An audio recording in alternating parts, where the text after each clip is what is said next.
We'll see. If you had like straight four deaths, you would probably be afraid of the Cho, which was literally what happened with Hiko. Yeah, I mean, we've all been there. I feel like, and once you get delayed on one of the traditional marksmen anyway, whether that's a Claude or a Harith here, you're focused on trying to catch back up and be that use to your team. So definitely able to go ahead and restart here. We're now in game 2 for this RQ Hoshi. Like I said, with this lineup, it will be interesting too because pressure-wise, like their physical damage is good. Magic damage-wise too, early game. So even though we're saying Team Spirit needs to have a better early game to get things started off, if they kind of bite off too much, RQ Hoshi's damage profile is actually pretty good in the early game. Oof. Going Toy. 1v1. I'm not sure if this is going to pan out here for Hiko. Oh! First blood going to the hands of Toy. That is not a good start again for Hiko here in game 2. Okay. So as we get through this game, early game already, being able to go ahead and start that is, man, Wolf, that first blood already for Toy. Wow, so bad. That's really, really bad because we were already talking about how Team Spirit needs the early game to get going in for them, especially this Harith. And it's if the Purify would have helped him in that situation, right? This probably wasn't. Oh my god, even Sawo's recall. I'm telling you, man, Idok's Cho. So weird. Oh man. It's scary to deal with. This is looking bad for Team Spirit, dude.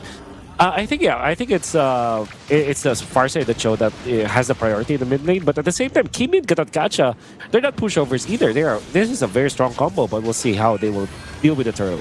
Dealing with this turtle, it's quite low. Susagen will be able to secure it. Feathered Airstrike drop down. There's the kick from Idok. He does fall though, but it's going to be a trade. The Roam for Roam. Battle spells used up as well. Got the Revitalize out, and I think they're going to be happy with that. Again, objective secured for RQ Hoshi. That's already like 1,000 gold lead from, and so mainly because they just stopped some of the teleports from Sawo, and the fact that they also took out Hiko, which probably meant that he missed some of the minions and then a cart, which we know for sure that has more value nowadays. 40% extra gold from the cart, which if you add all of that together, that will mean that there's 1,000 gold lead for RQ Hoshi. He's getting gapped here too, man. He's only level 3. That's right. That kind of this 1,000 gold lead from RQ Hoshi has more value to it because it's from the gold laner. I think Idok's going to get caught out here. He does use the kick. Oh, okay. Jikundo's. Oh, he's actually able to get away. Even despite being caught in that side of the jungle and then 3 members of Team Spirit around, that is just... Hey, Idok is tough on the jungle. I'll give you that. Oh, he knows the limits, man. First 2 picks, Cho for RQ Hoshi. Idok is showing us how it's done. Using the Way of the Dragon defensively so that Team Spirit will not be able to get any bonus skill. And they actually spent so much time. And I'm sure that Sutsujin is having a great time because of that. The space that Idok was able to make for his team right now is so important, especially because RQ Hoshi, they're just getting good as time goes by. The fact that they're leading at 4 minutes in with this kind of composition against Team Spirit's weak mid-game and late-game composition, this is already looking good for the Indonesian team. Wolf, the level gaps between the jungle and the gold lane are quite intense. Again, Hiko just level 5, Toy's nearly level 7. He was maintaining that 2-level lead for a while, and again, the junglers, 3-level gap between the junglers right now. The fight for the second turtle breaking out. Sal's going to go for the charge, the unbreakable here on Rins. Turtle's going to be secured by Susagen again. Toy with that barrage, they keep him at bay. Dyrant trying to run, gets to the turret. He's going to be fine. No one dropping down just yet. Toy doesn't have that blazing to it, but he's got the shots coming through. One shot going to be in trouble as he falls to Toy. Now Kid Bomba on the run.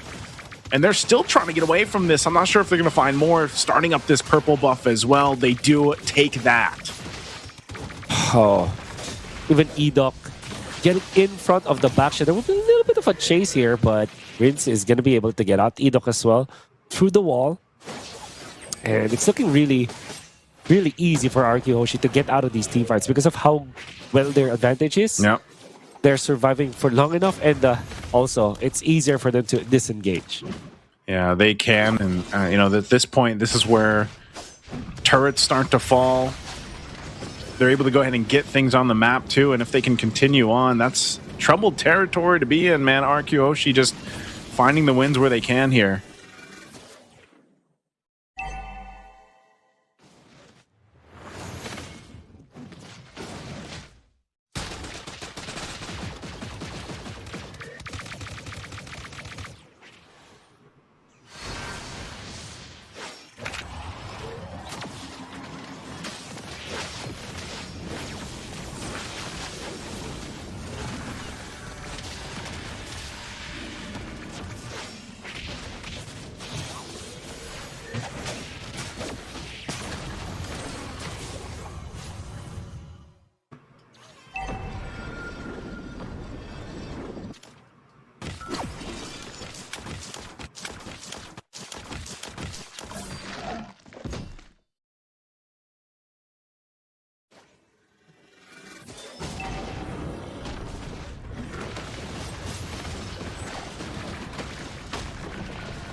Okay, everybody's falling down here. Again, a kick.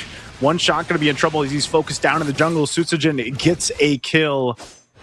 A big pickup, a big fight again for RQ Hoshi as they continue to put pressure here for Team Spirit. There we go. Just a second, Wolf will join me again. Man, RQ Hoshi not letting up. Now in the mid lane, Kid Bomba trying to hold down that mid lane. Purple buff going to be worked on here as it's taken. And now, once again, Sao falling. Now, even popping the Revitalize, attraction pulse thrown out, but the Thorn Rose going to keep Sutsujin alive and a kick defensively to disengage. Wolf, welcome back. Yeah, I don't know why Kid Bomba has an orange buff, but I think he just missed it. And there was what, maybe what, 4 or 5 seconds where he's just walking in front of RQ Hoshi, trying to land anything. But the moment that he has his skills back on cooldown, Edok just kicked him out of there. And then another disengage from RQ Hoshi. If this game goes on and on like that, eventually this Claude will be unmanageable for Team Spirit as well as this Lancelot. So I understand why Team Spirit are so anxious to get us get a play whatsoever, but RQ Hoshi are just evading and only fighting in their own terms. I think this is a very smart take from RQ Hoshi. Yeah, very smart takes here. RQ Hoshi not letting up at all. That's the main thing. Playing with this advantage that they have here is working out so well for them. And I'm thinking here, man, you know, 5,000 behind what Team Spirit can do to get back themselves into this game. But unfortunately, with plays like this, again, the way of the Dragon setting things up, look how fast Kid Bomba gets taken low here. Just off of a kick. There's the Feathered Airstrike, zoning them out a little bit further. The Lord is up. RQ Hoshi fighting for that space to work with, and Sao trying to provide the vision to be able to contest against this. Still going to force it. They might still have to be careful how they approach the Lord even with this. But Sao once again jumping in. Hiko dropping down the Zombie Force, but he's also just brought so low so quick as Sutsujin picks up that kill and now going for Sao, using that retribution to slow him down as Sao falls. Kid Bomba could possibly be next as Toy just unleashing, and there's Eno again with the Flicker G-Kundo combo with the kick to follow. They'll find 4. RQ Hoshi taking it all. Team Spirit wanted to fight in RQ's terms once again, and they have found the same ending to that clash. Went in for the initiation onto RQ Hoshi, only to find Sutsujin as well as Rins waiting on the wings. Of course, dealing enough damage. Edok is the icing on the cake. That beautiful flicker, Jeet Kundo, the stomp to actually knock up 2 members of Team Spirit, and then Rins. Rins was not failing at all. On point with the follow Feathered Airstrike, and then that pickup afterwards, where there was an attempt for Team Spirit to get out, but Rins was just a sniper. Laser focused, laser on point. against Team Spirit. And now that's a 7,000 gold lead that Team Spirit is not equipped to deal with. It will take an uphill climb for Team Spirit to get back to this game. Yeah, again, it's just a little bit of a tough situation to make work here. I feel like in Team Spirit's situation, just because of the way things have gone. And there it is again, the kicks from Irok, able to lock down Sawo. Sawo gone in an instant, even as tanky as this is. Sunset lever to follow, and RQ Hoshi will continue to take what they want, even under the base turret. Shield's gonna pop here. Susujin checked by Hiko. He's gonna have to back off, but they still have the Lord marching up top. They wanted that shield, they got it. Tier 2 in the mid, nearly down here once this waves push in. So down 2 members for another 10 seconds. Team Spirit should still be able to defend this. The Lord charges on into the top turret. Kid Bomba taking a bit of damage, still in that half health. He'll regen back up, but still all holy shields have been taken out. A feathered airstrike drop down. Kid Bomba jumping in with the bravest fighter, trying to zone out what he can, and by the time that he can, he flickers. He's still going to be up though. So Team Spirit holding on to the base turrets. First pick Lapu-Lapu coupled up with the third pick Harif, and the disrespect to not ban the Esmeralda. You can see how Kid Bomba is struggling. He, after a quick combo against RQ Hoshi, already is half HP just because of the passive abilities of this Esmeralda. Oof. Again, fighting for the base turret. Susujin able to take down the top one now. Dyron getting caught. He might go down to the shot from Hiko, able to pick him up, and now forcing the fight again.